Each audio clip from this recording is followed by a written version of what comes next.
Hi, folks. Pastor Paul here. We've got this wonderful picture from the family in Ohio the other day.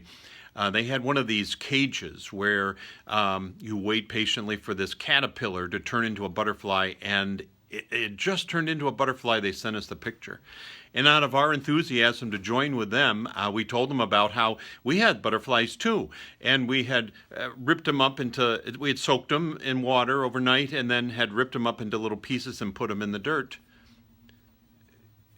Yeah, you can imagine that was kind of a conversation stopper, because of course we were talking about seed paper butterflies like the ones many of you have, and not a real butterfly, but for a while there we had some young people a little concerned that Grandma and Grandpa were myrtleizing poor innocent butterflies. We have been trying to grow these seeds, and you can use any seed, but we did rip up our little butterfly and plant them in the ground. And I know at least one person, Linda, was sending me a picture of how hers was doing. And I'm looking at my pot at home, and nothing seemed to be happening. And so I brought it into church here because, it just seems like maybe that would be a little encouragement to it if it got some religious instruction.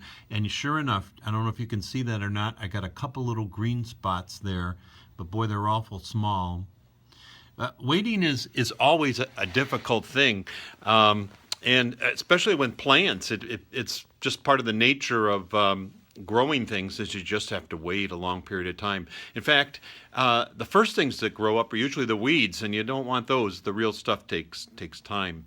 Right now in our national pandemic, there is some anxiousness to want to get going, and we do have to be patient. Just like the plants, we wanted you to plant something so that you would patiently be joining with the idea of growing takes time, and hopefully by the time we start to get something out of our plants, it'll be time to come back. James in chapter 5 has this fascinating passage. It says, "Be patient, therefore, beloved, until the coming of the Lord. The farmer waits for the precious crop from the earth, being patient with it until it receives the early and the late rains. You also must be patient. Strengthen your hearts, for the coming of the Lord is near." There will be, it is coming near, that we will be joining back together again for worshiping our God here. But right now, we do have to be patient. But that hasn't stopped me from bringing my pot into church and see if I can do anything possible to get it going a little faster. See you tomorrow.